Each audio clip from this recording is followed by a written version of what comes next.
Mas a gente vai iniciar agora, viu, Ariana? A Solanira vai fazer um breve histórico da recuperação da nossa economia e, obviamente, ela vai passar pelas micro e pequenas empresas, né? Em Goiás, por exemplo, ele teve um saldo bastante positivo na geração de emprego, né? E esses empregos eles se deram, na grande maioria, pelas micro e pequenas empresas. Isso são dados que a gente já sabe. O que a gente precisa com isso, querendo mostrar que é preciso ter políticas públicas que realmente valorizem o pequeno, porque a geração de emprego na micro e pequena empresa, o custo é menor do que numa grande empresa.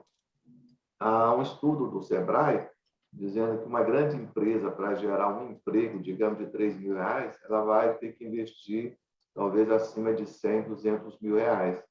Quando na micro pequena empresa, 5.000, 10.000, ele já está gerando um emprego, né? 2, 3 empregos. Isso é muito importante saber. Mas a Sim. grande dificuldade das entidades é exatamente preparar as empresas para que elas tenham uma sobrevida maior do que vinha acontecendo. Graças a Deus, isso tem aumentado. A sobrevida era de 2 anos, já está superando os 3 anos, 4 anos. Nós queremos que ela seja perene, né? Que a empresa não venha a falecer por um problema de gestão. Mas se ela tiver algum problema, é que ela tenha condições de fazer uma recuperação, que é o nosso tema de hoje, né? Que eu tenho certeza que você vai abordar muito bem, que é uma recuperação judicial ou extrajudicial, que não era permitido ao microempresário, né? A micro pequena empresa. Porque o governo entendia que a Lei Geral da Micro e Pequena Empresa é um benefício, quando, na verdade, ele não é um benefício, ele é um regime tributário, é um regime fiscal, né? Então, as empresas micro e pequenas, elas precisam ter essa benesse da lei, que é de como ela vai se recuperar caso ela venha estar numa situação de necessidade permanente. Dito isso, gente, eu agradeço a Deus, em primeiro lugar, né, para a gente poder estar aqui hoje, né, conversando com todos os senhores e senhoras, né, sobre esse tema que eu acho bastante importante e relevante, né, e dar continuidade ao nosso trabalho com o objetivo de manter ativo todas as políticas, né, que são destinadas a proteger e incentivar o empreendedorismo. Tá? Ariane, seja bem-vinda, é um prazer revê-la, tá? Solamita, bom ver vocês, né? Todos os nossos que estão aqui na sala, sejam todos bem-vindos. Eu vou passar a palavra para a Solamita, que vai fazer um breve histórico dessa situação das micro e pequenas empresas, e logo em seguida, Ariane, a sala é toda sua, tá bom? Eu pediria ao Caio para colocar a apresentação. Caio, por gentileza. Enquanto que o Caio não coloca a apresentação, né, também agradecer muito a Ariane Amaral, né, a gente está mantendo esse contato e eu estou, assim, entrando muito em contato com ela, pedindo, né, esse apoio que ela vai nos dar agora, que a gente sempre procura nas nossas apresentações colocar temas que são relevantes para as micro e pequenas empresas, tá, Ariane? Mais uma vez, eu te agradeço, né, em nome do COMPEM, que é o Conselho da Micro e Pequena Empresa. O seu nome foi indicado pela Caroline Mon, né, que a gente pediu indicação para vários temas, e dentre os quais esse que vai ser hoje tratado, né? Então, a gente agradece muito. Vou fazer bem rápido, porque a estrela aqui é você, tá? As micro e pequenas empresas e a geração de emprego. A gente está falando a respeito de dados, né, de junho de 2021, do CAGED. Pode passar, Kai. A gente aqui, nos últimos 12 meses, a gente viu que as micro e pequenas empresas consolidaram como as principais geradoras de emprego no país. Não foi só no estado de Goiás, né, mas no Brasil como um todo.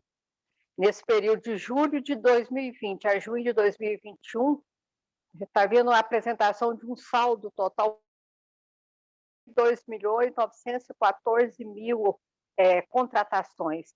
A gente vê que as micro e pequenas empresas foram responsáveis, dentro desse contexto, por 71,8%, né? Corroborando assim, as palavras do seu Jaime, o quanto que a micro e pequena empresa, né, ela é significativa nessa geração de empresas, enquanto que as médias e as grandes empresas participaram com 24,6%.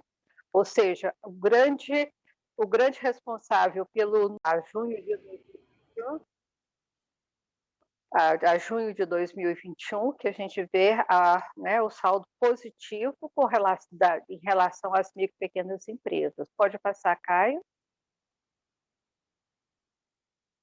Outro gráfico também mostrando isso, esse já é um saldo ajustado, né, e a participação dos vários setores, setor da agropecuária, setor do comércio, né, da construção, dos serviços. A gente vê que o setor dos serviços, ele é bem mais significativo, depois dentro vem o comércio, né, o comércio e a indústria de transformação, né, mas os serviços, né, ele é mais significativo em termos de geração de emprego. Pode passar, Caio. De novo, mais uma tabela, né, com relação a esses saldos ajustados de emprego gerado agora em 21, por classificação do empregador, né?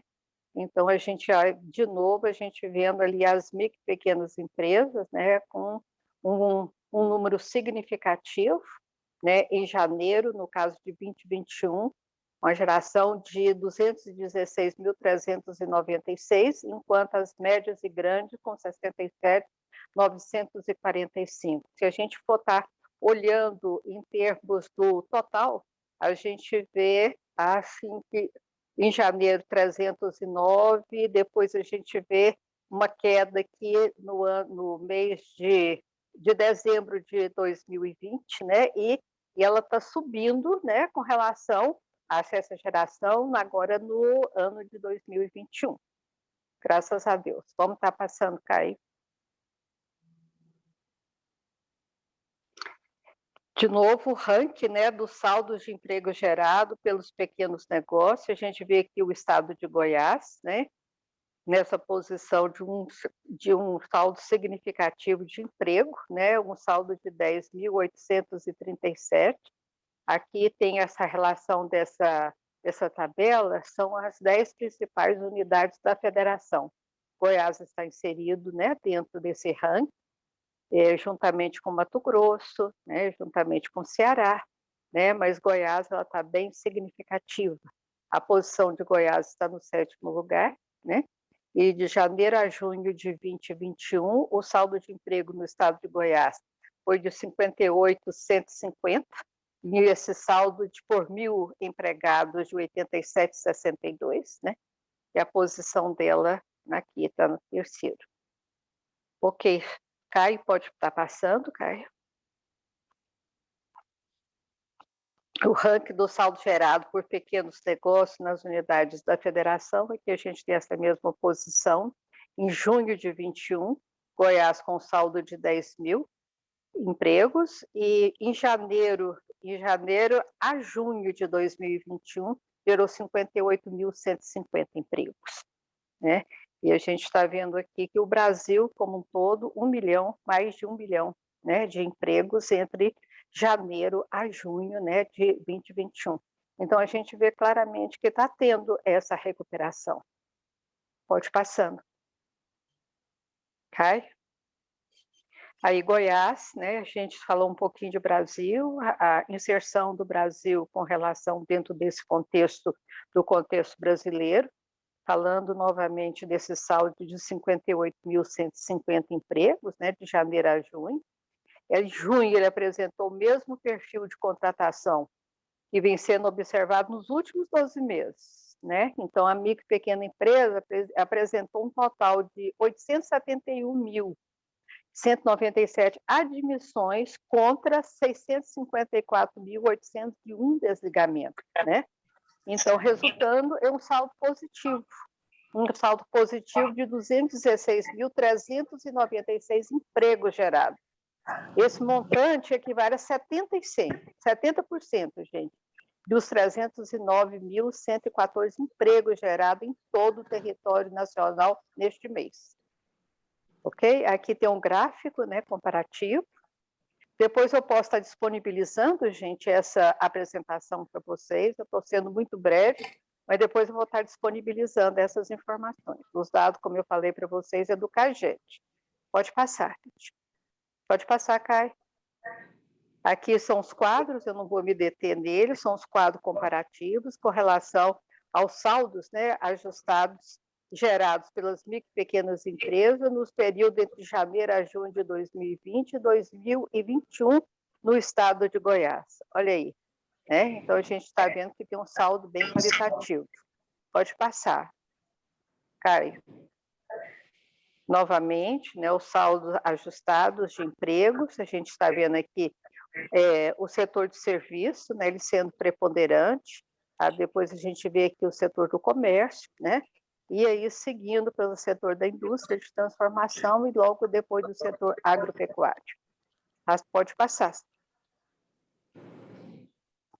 Gente, foi muito breve, a minha intenção realmente era de ser bastante breve para deixar aí a Ariane, né, tá fazendo a exposição, que é o objeto de nossa reunião. Quem tiver, eu vou estar disponibilizando para todo mundo essas informações, tá ok? Obrigado, Ariane, com você a palavra.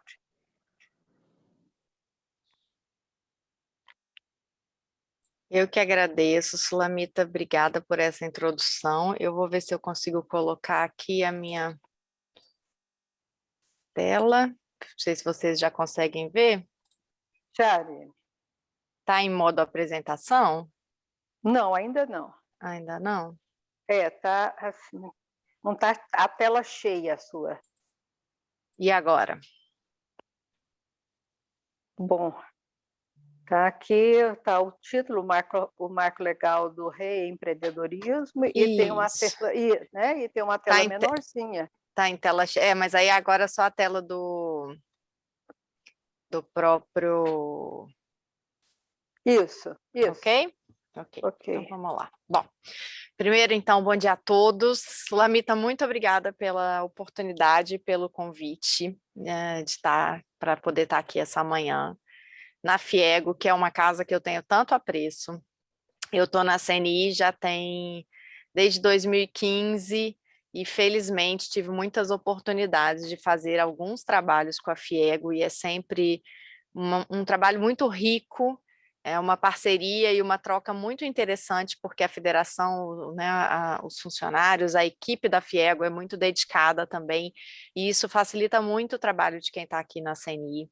Então, queria muito agradecer mais essa oportunidade. E para falar de um tema que tem um pezinho aí em Goiás, eu vi que o meu querido amigo Emílio Bittar está aí na reunião, eu ia falar só do Síndico Curtume, mas vi que ele também entrou na reunião.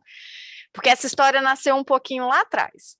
Há alguns anos, acho que o Emílio lembra, o Emílio chegou aqui em Brasília com um pleito de uma revisão da lei de recuperação e falências, porque é uma lei realmente complicada e a gente tem algum tempo que a gente vem tentando alcançar aí melhorias nessa lei, porque apesar da gente ter uma lei bastante robusta, na linha do tempo essa lei não se mostrou aí tão efetiva e ela não foi capaz de acompanhar a dinâmica da negociação, ela não foi capaz de acompanhar a dinâmica dos negócios, de como os contratos mudam, enfim, como o sistema de garantias bancário muda, ela ficou uma lei muito presa no tempo. E ela precisa realmente de melhorias e vem, então, ao longo do tempo, sendo aperfeiçoada pelo Congresso Nacional aqui em Brasília. Lá atrás, nessa questão que o Emílio trouxe para a gente, ele apontou um dos grandes gargalos da lei, que é a impossibilidade da negociação da totalidade da dívida. O que isso quer dizer? O que esse monstrinho quer dizer? Que, olha, eu tenho débitos, alguns tipos de contratos que não podem ser negociados na recuperação. Eles estão de fora. E isso cria a figura da extraconcursalidade, que é muito bom para determinados credores, e aí o argumento de que isso viabiliza crédito, de que isso melhora o ambiente de concessão e barateia crédito, mas que, por outro lado, na hora que a gente está no aperto, gera um problemão, porque aí você tem concorrências de crédito. O devedor está lá negociando com uma turma, mas eu tenho fisco correndo por fora e tenho o extra concursal correndo por fora também. Então, esse era um problemão para as grandes empresas, para aquelas que efetivamente já estavam utilizando-se do mecanismo da falência, da recuperação judicial e extrajudicial. De lá para cá, muita coisa foi acontecendo, os aperfeiçoamentos foram acontecendo e a gente se deparou lá no Fórum Permanente das Micro e Pequenas Empresas com um anteprojeto que desse um tratamento específico da micro e pequena empresa no ambiente de falência e recuperação judicial. E esse anteprojeto nasceu lá dentro, verificando que as micro e pequenas empresas começam aí com um grande número, né? Em algum momento ela pega o dinheiro no banco para poder montar equipamento, depois ela precisa de um dinheiro para poder fazer capital de giro, e aí você tem um susto dos encargos trabalhistas e de repente a micro e pequena empresa se vê aí envolta num emaranhado de dívidas que é sempre muito agravado por um cenário econômico muito oscilante como é o nosso, né?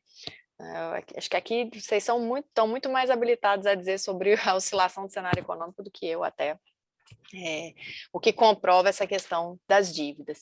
E aí, uma grande empresa, ela está muito mais preparada, né? Vamos combinar que uma grande empresa, ela tem uma assessoria, ela tem contadores, né? Uma equipe de contabilidade monitorando ali as contas, os tributos, você tem uma equipe de advogados tratando dos contratos e quando tem uma inadimplência, enfim, você tem uma gestão de dívida. E a MPE? A MPE, a gente sabe, né, da aventura do empreendedorismo nesse país, feito por um soldado, quase na maioria das vezes, um soldado sozinho, lutando aí contra um monte de coisa, e quando ele se vê nesse ambiente, ele fala, e aí, agora, o que eu vou fazer? Como é que eu vou gerir essa minha dívida? Como é que eu vou encontrar, então, opções para eu conseguir manter o meu negócio, que é um princípio, né, da Constituição brasileira, a preservação da atividade empresarial, que, como muito bem você colocou, Sulamita, é a atividade empresarial que gera emprego, né? O governo não gera emprego, ele não é gerador de emprego, o que gera emprego é a atividade empresarial, e, sobretudo, as micro e pequenas empresas.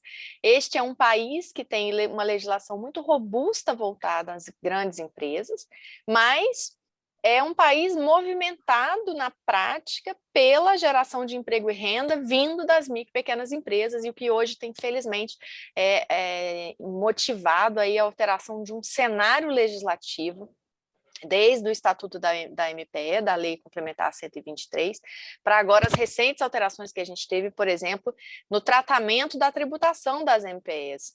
Nessa última lei do orçamento, ficou definido, com base numa emenda do senador Jorginho Melo, que simples não é benefício fiscal, simples é regime de apuração para um pool de empresas que hoje é o maior pool empresarial do país. As micro e pequenas empresas em todos os setores, não apenas no industrial, são o maior número e, afinal de contas, elas, então, não geram tributos a partir de um benefício fiscal, pelo contrário, uma tributação adequada, ou pelo menos parcialmente, né, desenhada, e acho que o Simples hoje a gente já trata da necessidade de alterações dele, mas o Simples é uma tributação voltada, desenhada num ambiente de simplificação, de desburocratização e incidência menor de carga tributária, que às vezes nem sempre é verdadeiro, para as micro e pequenas empresas que têm lá o tratamento constitucional, tratamento diferenciado constitucionalmente previsto.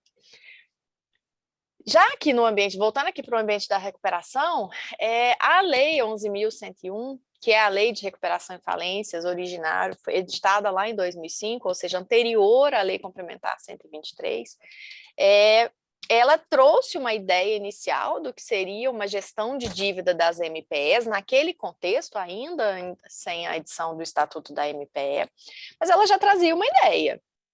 Então, desde 2005, a gente já tinha algum indicativo de como o micro e pequeno empresário poderia fazer neste tratamento. O que a gente viu na linha do tempo, de 2005 para cá, é que esta lei, ela hoje tem medidas de proteção em relação do devedor em relação ao credor, efetivas ou não, mas ela traz alguma. Ela traz essa questão da preferência entre credores que eu coloquei para vocês. Mas ela tem alguns pontos que hoje são de difícil superação. Ela tem uma burocracia excessiva, ela tem um altíssimo custo. O estado de Goiás tem uma estrutura de administração judicial muito bem posta, de administração das recuperações judiciais. Os administradores elegidos aí para poder gerir as empresas em recuperação judicial, no estado de Goiás, particularmente, eles estão muito bem estruturados, tem muito boas empresas que trabalham nesse sentido, mas elas têm um altíssimo custo dentro da recuperação judicial. E aí, isso acabou mostrando no longo do tempo quanto, para as grandes empresas, é a saída necessária, né, do que o instrumento que elas dispõem, elas podem, às vezes, custear, então elas acabam aderindo, mas para as micro e pequenas empresas a gente tem um nível baixíssimo de adesão. Esses são 2 gráficos que eu trago aqui, das falências, das requeridas e das concedidas, das decretadas, que aqui também mostra que o número de micro e pequenas empresas é ínfimo perto das falências requeridas de médias e grandes empresas. O mesmo vai acontecer aqui na recuperação judicial e extrajudicial delas. A gente tem um número muito pequeno, para vocês terem uma ideia em números exatos, no ano de 2019, que eu acho que é o último ano, 2020, que é o último ano da pesquisa da Serasa Experian, nós tivemos menos de 100 recuperações judiciais, pedidos de recuperação judicial de micro e pequenas empresas no Brasil. E aí dessas deferidas, acho que a gente teve um total de 78. Considerando só no universo industrial, que a gente tem 494 mil indústrias, e num cenário de crise econômica é possível supor que a gente tem mais do que isso de empresa industrial, né, de micro e pequenas indústrias fechando, ou com dificuldades financeiras. E aí, então, está comprovada a ineficiência desse instrumento legislativo à disposição hoje para esse público. Aqui também, esse é um gráfico que separa por setores industriais, por setores da economia, e a constatação, burocracia, custo e a limitação da negociação da dívida, a gente tem um problema que a gente precisa alcançar aí para as micro e pequenas empresas e como resolver.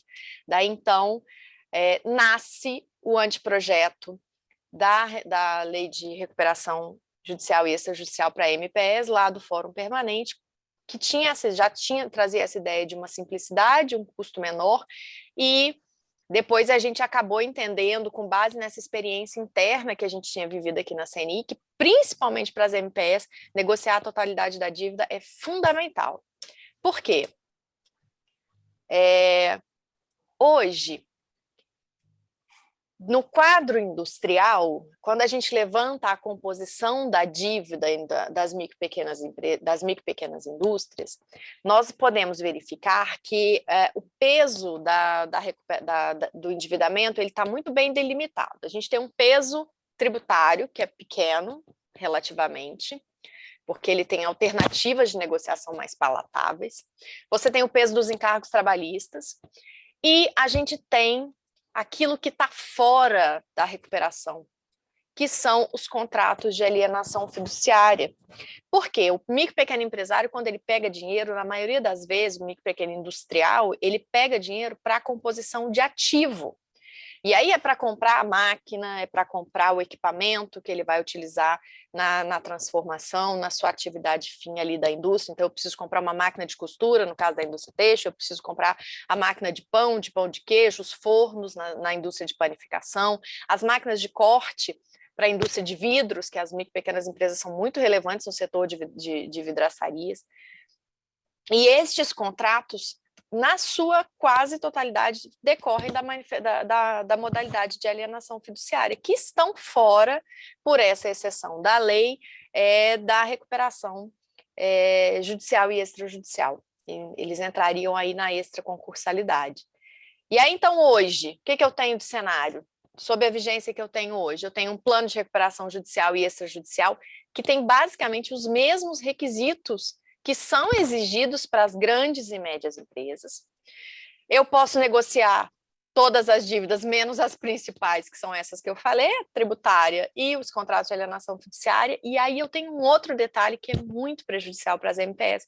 A lei atual, ela dá um parcelamento fixo. Enquanto uma grande empresa pode negociar diretamente com os credores na assembleia, no caso das micro e pequenas empresas, não. É taxativo, 36 meses, abrir um plano de recuperação, você tem 36 meses para pagar. Não quer, não passa.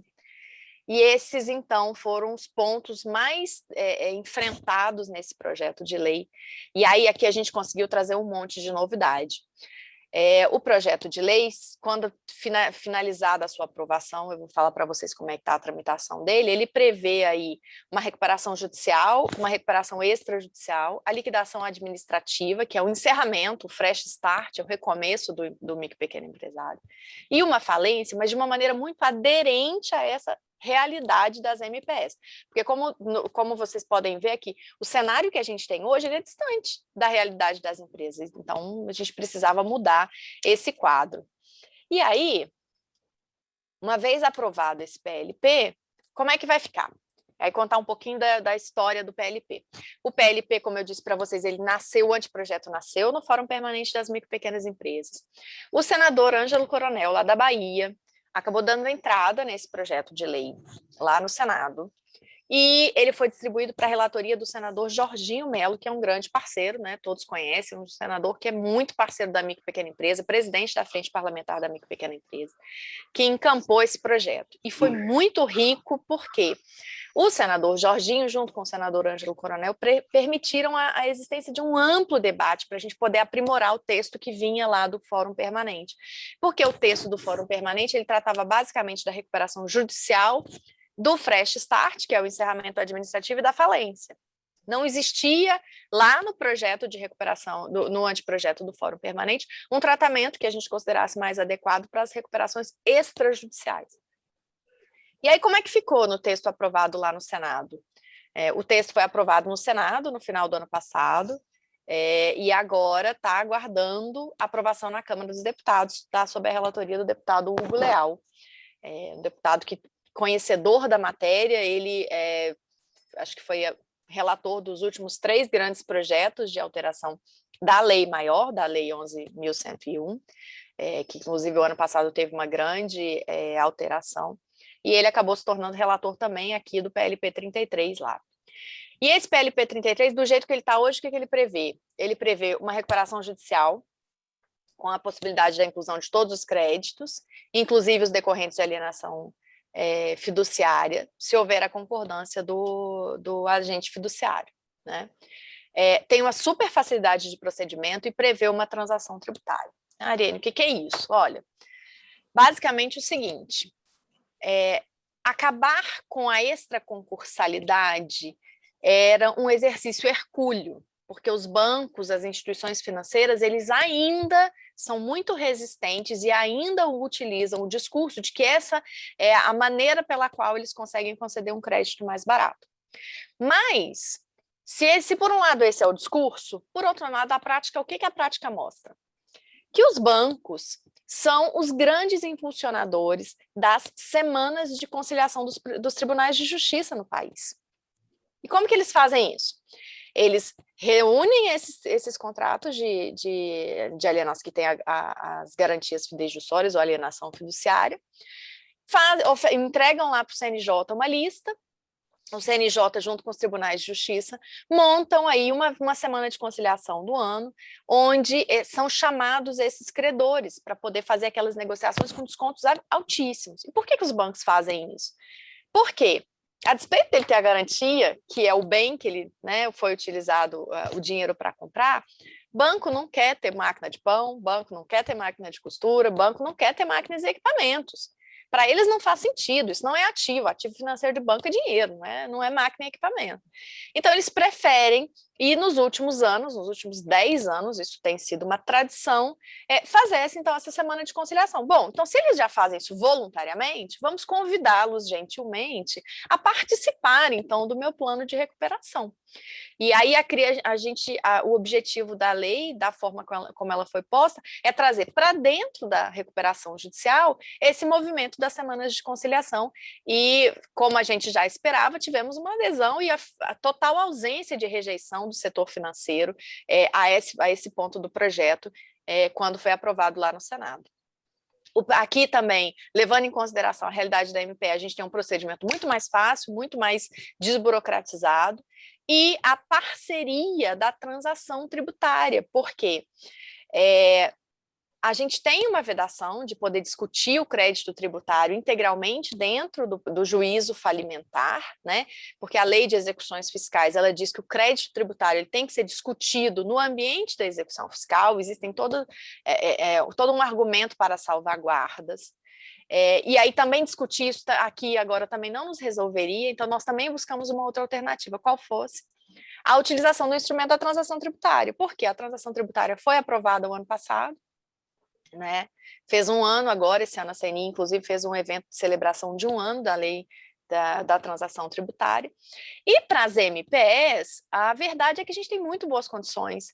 A lei da transação trouxe muito boas condições, porque ela permite um desconto de até 70% do débito, prestações em até 145 meses. E a lei da transação, ela usa o gatilho, ela dá esse desconto de até 70%, considerando o grau de recuperabilidade daquele crédito. Ele olha lá e fala, não, essa empresa tem condições de pagar, então eu só vou dar 50% de desconto. Você tem muita condição de pagar, eu vou dar 30% de desconto. Mas para micro e pequenas empresas que já estão na condição de recuperação, o desconto é o maior. Então, a gente tem desconto de 70% da dívida, isso é bastante relevante, aliado ao parcelamento de 145 meses, a gente cria condições muito propícias para que a micro e pequena empresa, então, consiga ter aí a resolução, né, no ambiente da recuperação judicial. Além disso, a gente tem, na falência, uma simplificação de procedimento e uma exclusão de responsabilidade dos donos da empresa, né? Dentro da micro e pequena empresa, a figura do empresário está muito rente, né, do sócio, ela está muito rente à própria empresa. Então, é difícil separar o que é patrimônio de um e o que é patrimônio de outro. Aqui eu preciso fazer um alerta. Não saiu do jeitinho que a gente queria. A gente ainda vai ter um pouco de confusão de CNPJ com CPF, não vai ser uma liberação automática, mas a gente tem um embrião aqui de solução da questão da insolvência civil, que é essa confusão que acontece do CPF do empresário com o CNPJ da micro e pequena empresa, porque na hora que ele está lá no banco pegando o dinheiro emprestado, a garantia normalmente é pessoal, né? A gente tem muitas modalidades de garantia pessoal para o crédito de MPS, então aqui a gente ainda vai precisar de um ajuste mais fino para conseguir segregar integralmente, mas a gente já tem um avanço interessante. Agora aqui veio o pulo do gato, que essa é uma bandeira que a CNI levantou desde o princípio. Por quê? O micro e pequeno empresário, ele tem muita dificuldade de ir à justiça, por uma série de fatores, mas a gente sabe que o principal deles é o custo. E um outro fator que é muito interessante. O micro e pequeno empresário, a gente está falando com pessoas, muito mais diretamente do que dentro da grande empresa, né? E, via de regra, esse cara quer pagar, ele só não tem jeito de pagar. Né? Então, eu tenho o dono da padaria que está ali na esquina, ele tem o vizinho dele que é fornecedor da farinha, o outro que é conhecido que é o fornecedor do óleo, enfim, ele tem toda uma relação de confiança com os parceiros, com os fornecedores. E essas pessoas são capazes de entender a realidade da dificuldade desse micro e pequeno empresário, principalmente num momento como esse, né? Num momento de pandemia, onde todo mundo colapsou, assim, quem se manteve de pé até agora realmente está fazendo um trabalho incrível, porque não é a realidade da maioria. E a gente precisava, então, de uma maneira de fazer uma resolução quase que entre amigos. E aqui é uma proposta muito boa, muito de boa fé, que é a recuperação extrajudicial. E a gente criou, nesse projeto de lei, uma recuperação extrajudicial nunca antes vista em matéria de micro e pequena empresa. É uma negociação simples e aberta. Eu pego minha dívida, eu devo fulano, ciclano, beltrano, eu devo tanto. Chamo o banco, olha, o banco, eu devo isso para você, mas eu devo isso para o meu fornecedor.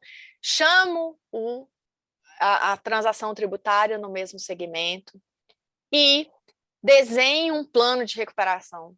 Né? Posso pagar em tantas condições.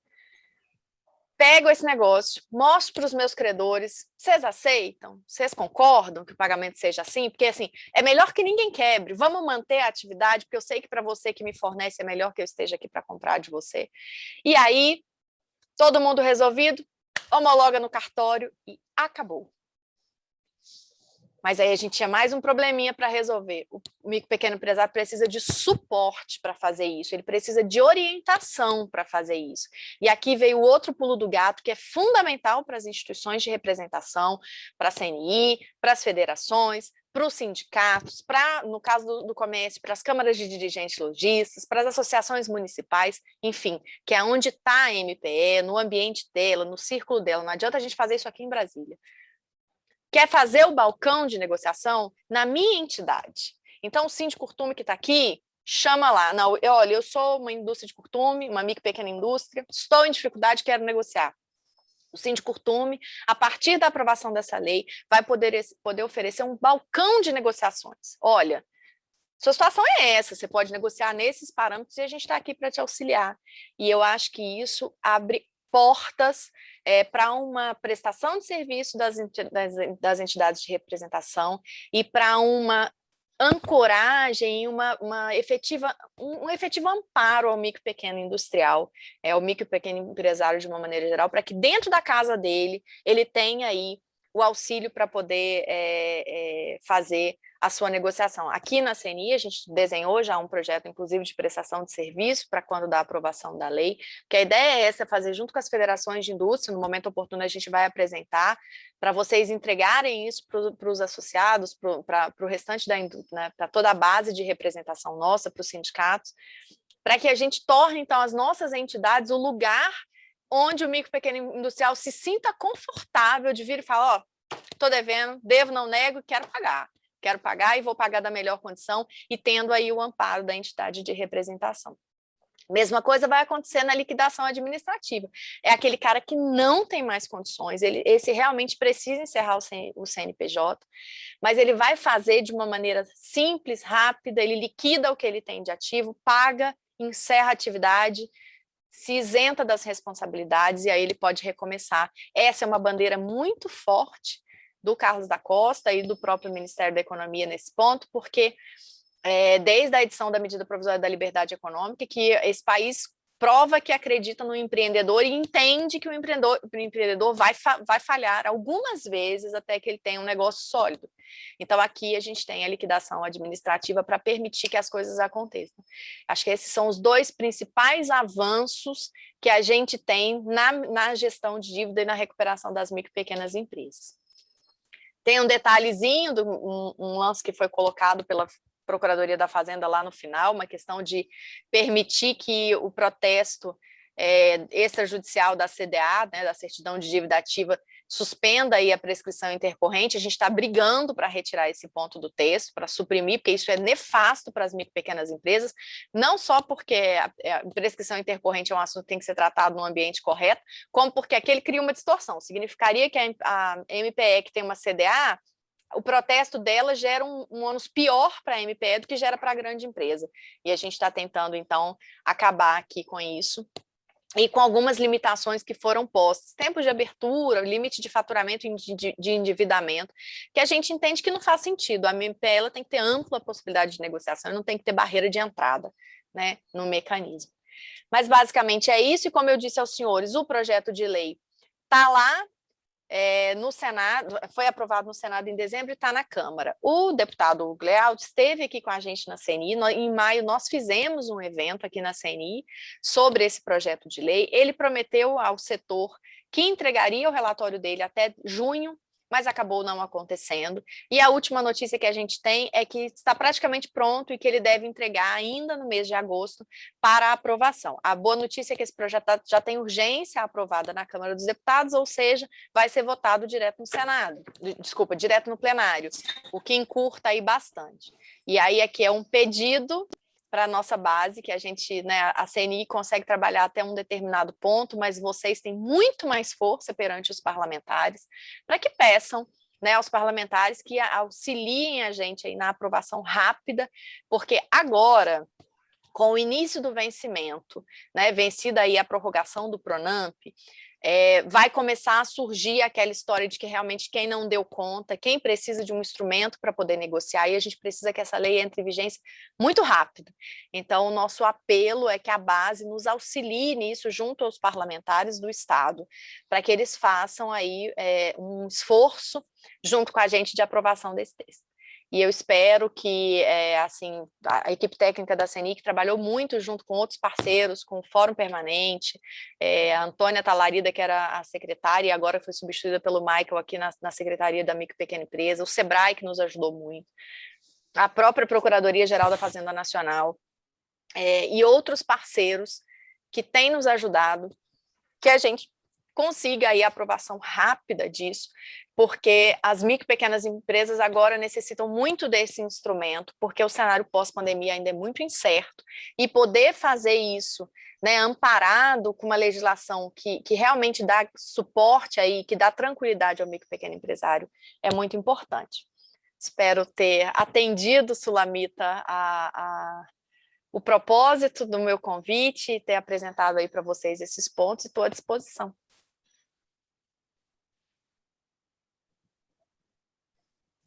Palavras para você. Pronto, agora sim.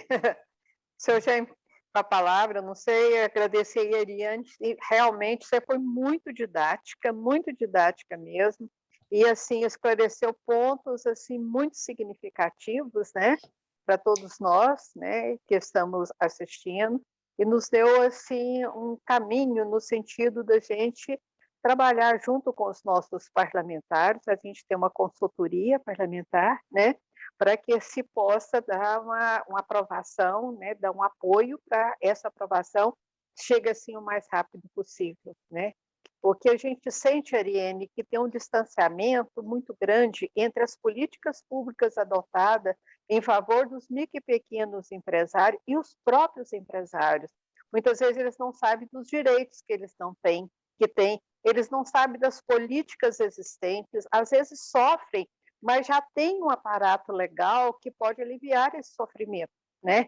Então, assim, a necessidade também nossa e das federações, Federação das Indústrias, das outras federações, de realmente a gente estar trabalhando nesse chamado balcão de recuperação, né?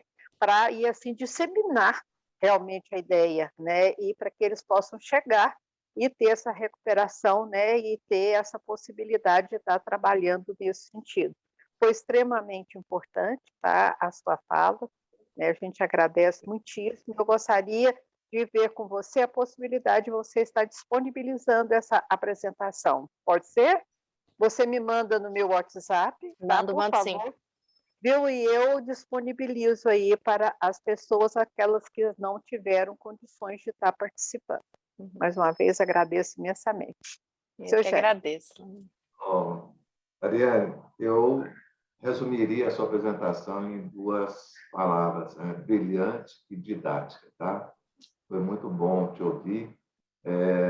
Esse esclarecimento, a gente vai ter que fazer um desdobramento dele para que ele chegue na linguagem do pequeno empreendedor. E, para isso, nós temos aqui na nossa sala, a nossa vice-presidente, a Lucy. A gente vai pedir que a Lucy, numa reunião do Conselho de Contadores lá, que eles discutam, porque o contador é a pessoa que mais sabe da situação da empresa. Qual que é o momento para que ele utilize essa ferramenta que a lei permite? Como é que ele vai fazer essa administração, essa gestão? E, com isso, encaminhe para o sindicato para que ele possa realmente resolver. O que acontece com o pequeno empresário? Às vezes ele quer resolver a situação. Como ele não sabe, simplesmente ele desaparece, ele fecha a empresa, e vai tentar outra atividade em nome de outra pessoa. Eu acho que não precisa mais disso. Essa lei garante que ele possa passar por esses momentos de dificuldade tendo um amparo legal. A maior dificuldade é exatamente a Receita Federal. Para aquelas pessoas que não sabem, às vezes até pagam sem saber, quando você recebe um relatório de pagamento da micro e pequena empresa, tem tudo lá. Tem CSL, imposto de renda. Quer dizer, ele só pagaria imposto de renda se ele tivesse lucro. Independente de ter lucro ou não, ele está pagando imposto. Então, muita gente, às vezes, nem sabe da importância da micro e pequena empresa exatamente por isso, porque ele paga todos os impostos, todos, sem exceção, certo? Uma grande empresa, por exemplo, que tem um departamento jurídico, ele trabalha muito com a chamada elisão fiscal, aquilo que a lei não define, então eu não preciso pagar, certo? Eu não estou sonegando, mas eu estou reduzindo o meu custo tributário. Então, Eliane, eu acho que esse é o grande desafio. Eu vou conclamar aqui o sindicato, né? Quero agradecer aqui o Emílio também. Eu me lembro, sim, que o Emílio participou muito com essas alterações da lei da recuperação, principalmente quando se falava da falência. Porque os bancos não se interessam também em ter uma empresa falida, né? O que a gente tem percebido, Ariane, agora, nesse momento de, eu não diria assim nem de pós-pandemia, eu diria assim de entre-pandemia, ou seja, nós estamos saindo de uma e entrando em outro tipo de pandemia. Então, como administrar isso?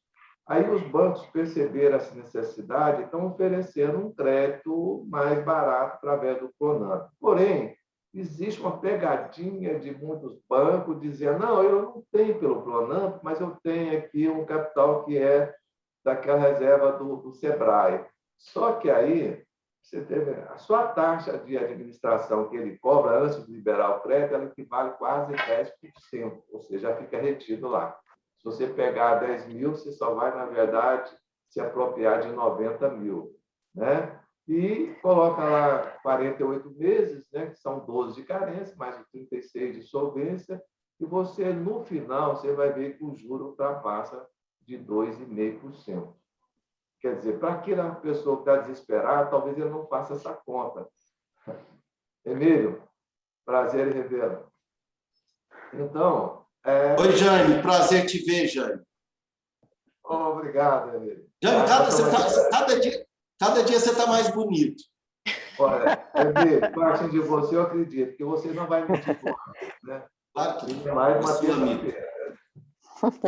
Então, o que a gente precisa através das entidades? Todas aquelas entidades estão participando, aquelas que nós vamos contatar, dizer: olha, oriente o microempreendedor dessas possibilidades de recuperação, né? Quando se fala judicial, administrativa, são pontos extremamente importantes e o pequeno não sabia dessa possibilidade, porque não existia, também não tomava nenhuma iniciativa para poder fazer isso acontecer. Mas agora existe uma possibilidade legal.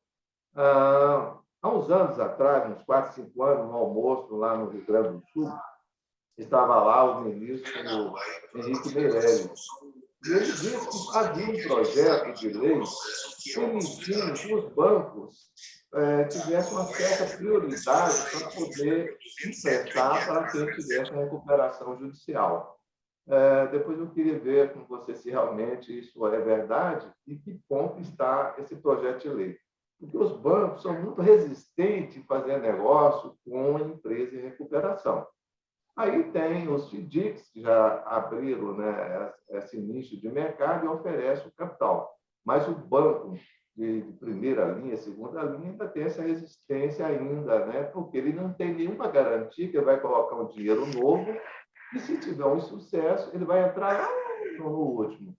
E outra coisa também que a gente acha inconcebível que a receita seja prioritário, né? Enquanto quem sustenta as empresas são os credores quiriografados, né? Então, eu não vejo nenhum sentido a Receita ter essa prioridade. Eu acho que eu tinha que entrar no último. Gente, ó, se sobrar, é nosso. Não o contrário. Olha, depois que a gente tirar o nosso, é que vocês vão distribuir. Não, isso é errado. Igual você falou, o Estado ele não gera emprego, ele não gera riqueza, ele não gera renda. Quem gera são as empresas. As empresas que correm risco, né? Uma empresa, se ela quebrar, ela pode quebrar e fechar, mas eu nunca vi o Estado quebrar e fechar. Ele pode quebrar, mas não fecha, né? Ele não fecha. Então, eu acho que a gente deve continuar debatendo essa questão da prioridade da receita. Embora essa transação tributária está avançando, porém, igual você falou, eles estão analisando o porte da empresa e oferecendo o mínimo. Eu te dou um desconto. E aí, fica muito difícil a empresa pagar, porque ela já tem outros compromissos da recuperação, que vai acumular. No caso da transação tributária, que é chamada de transação financeira, ela vai acumular com a recuperação. E a recuperação, por exemplo, você pode estabelecer um pagamento trimestral, semestral, e a transação ela é mensal. Todo mês ela vai acontecer. Então, acho que a gente poderia trabalhar esse aspecto aí.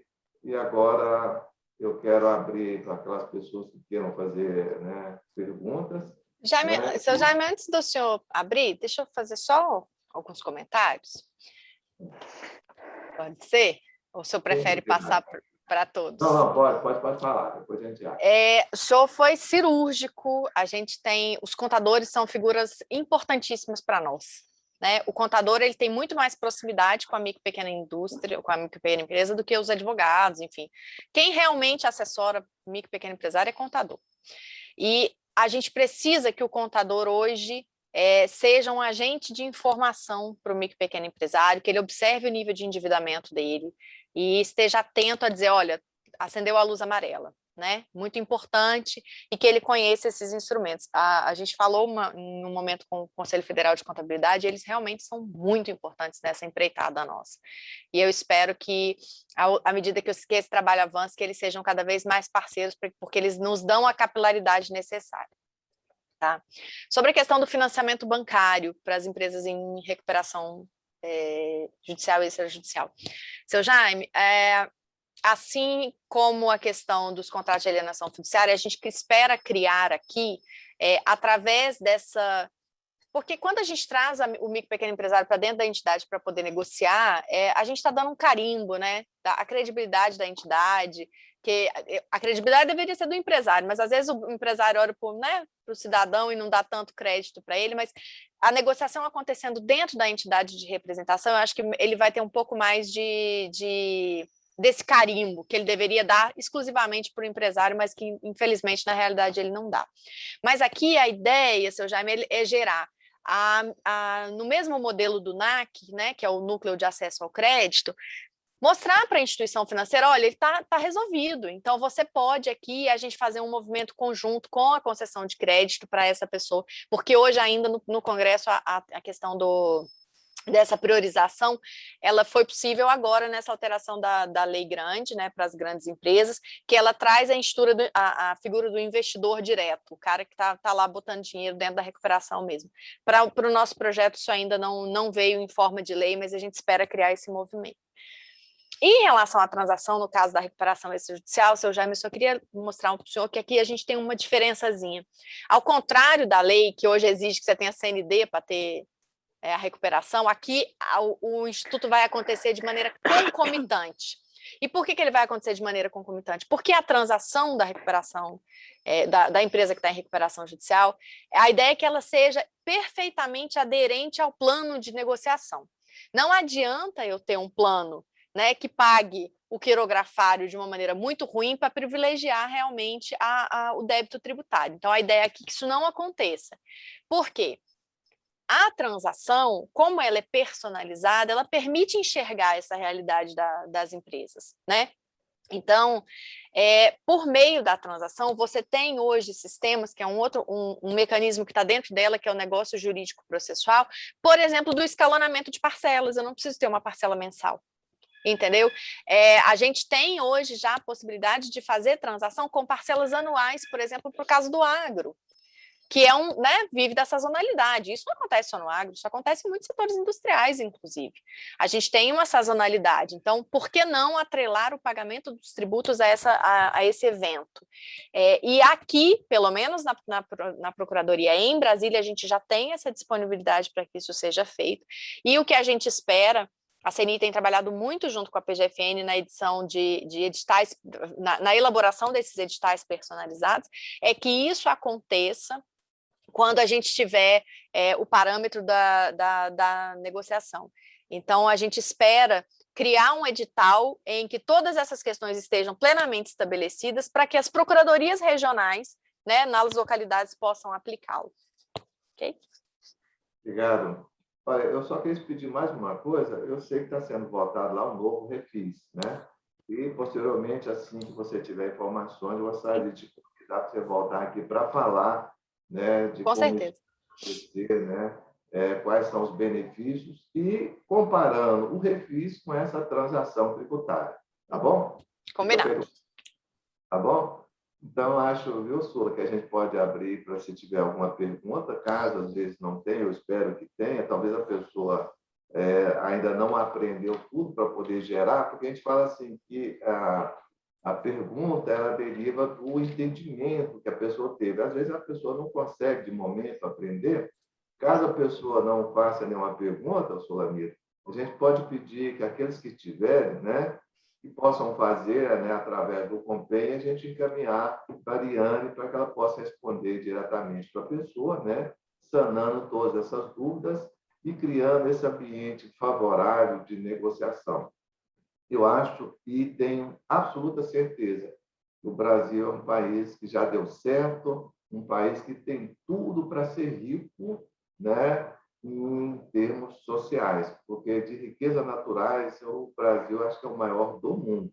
Nós precisamos transformar essas riquezas em distribuição para que seja mais igual, para que o consumidor ele tenha renda. Não existe nenhum consumo sem renda. Nós temos que começar a entender que é preciso ter renda, né? Não adianta eu reter 50% do salário do trabalhador para pagar tributos e esse dinheiro não poder ir para o consumo, porque aí vai o quê? Piorar mais ainda a situação dos negócios, né, e das empresas, né? Eu cheguei a fazer uma proposta, né, de a gente criar uma carteira social mais simplificada, né? Que é essa que o governo está tentando fazer ainda não conseguiu. Por quê? O que interessa para os negócios a discussão entre a empresa, o sindicato e o trabalhador. Por que o governo tem que intervir, ditar regra de como tem que acontecer? Não, o sindicato vai lá e discute com você o que é melhor para cada negócio. Então, essa intervenção do governo, ao invés de ajudar, ela foi atrapalhar ao longo desses anos. A gente chama que tutela, ela pode ser boa, mas ela tem que ter prazo para terminar. Porque se ela for permanente, o objetivo dela perde o sentido. Ela passa a prejudicar. Então, essa tutela das relações de negócios entre, eu estou falando nem não é de emprego, mas não, porque essa modalidade o trabalhador vai estranhar, mas está cada vez mais crescendo a relação de trabalho em vez de relação de emprego. Por que isso está acontecendo? É exatamente uma maneira que as empresas indiretamente estão encontrando para melhorar a renda de quem presta o serviço. Tá? Então, essa é uma discussão que a gente vai continuar, viu, Solanir? A gente vai dizer, olha, deixa a discussão para quem for fazer os negócios de contratação. Ariane, eu não sei se todo mundo sabe, se você pegar um contrato de casamento, o que está escrito lá? Só o regime. Não tem nenhuma regra a mais. Então, o governo não tem que ir além disso. Certo? O governo não tem que dizer como é que as coisas têm que acontecer. Gente, direitos, ele deriva de obrigações, de realidade. Todos os direitos que nós temos na lei, ela está vinculada ao emprego. E se ela não existir? Não tem nenhum direito. Por que não criar possibilidade das empresas e o trabalhador construir esses direitos e ela ser uma empresa saudável? Ela ser uma empresa saudável. Né? Então, essa é a grande discussão que nós temos. Né? Essa recuperação das empresas, a gente espera que isso seja mais divulgado, que ela seja mais presente, principalmente no pequeno, e, mais uma vez, a gente vai conclamar o contador para que ele oriente, porque acabou aquele contador que só fazia conciliação de papel e gerava guia de pagamento. O contador hoje tem que ser um consultor da empresa. Ele tem que dizer igual você, olha, está acendendo a luz amarela, vamos rever aqui essa sua gestão. Essa sua gestão não está adequada ao seu negócio nem ao momento econômico que está se passando no país. Né?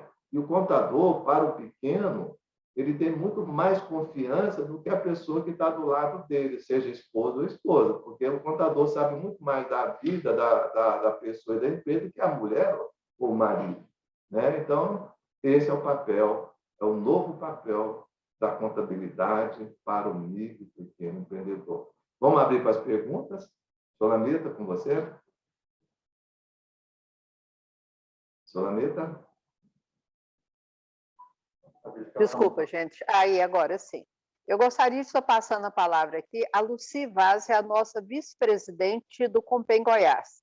E ela já foi presidente do conselho, né, do CRC Goiás, né? Então, assim, a gente gostaria de estar ouvindo dentro dessa perspectiva falada aí pela Ariene e pelo Jaime Canedo, e eu gostaria de saber a opinião dela, tá ok? Lucy, você está me ouvindo?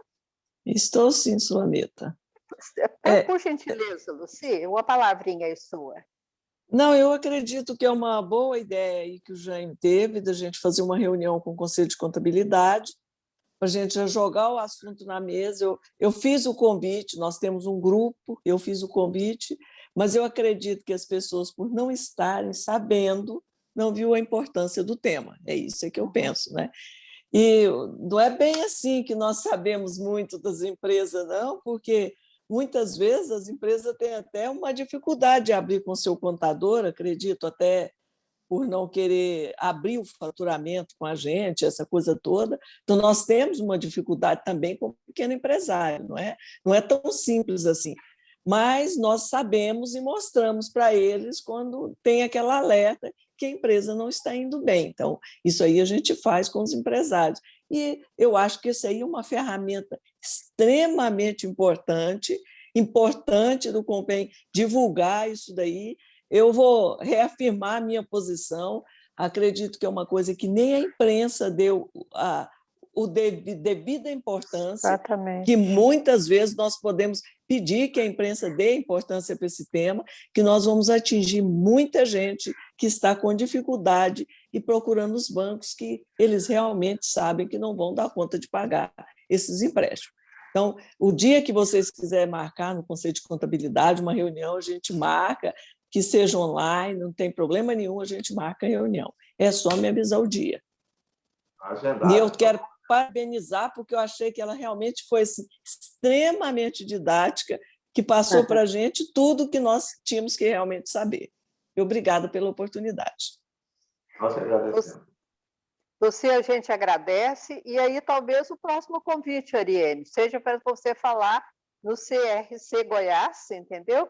É como aquela fala que eu falei logo no começo. Eu pedi para a Lucy, falei, Lucy, passa para todas as suas redes de contato essa nossa palestra que a gente vai ter, né? E como ela fez, a gente fez um convite assim, é mesmo o convite assim, não esqueça a minha Calói, vai participar. Mas e aí, Ariene, é o que a Lúcia falou, eles não participaram mais desse daí porque desconhecem, entendeu? Então, o que eu falei, as políticas públicas existentes ainda estão muito afastadas, entendeu? Eles não conhecem, por não conhecer, eu acho que não existe, eu não participo, eu não vejo a importância, mas a gente vai estar fazendo que cada vez mais esse assunto ele chegue até quem que deva chegar. Nós fizemos o convite também para toda a nossa base sindical, os filiados, a gente tem 36 ou 37 sindicatos, a gente passou para eles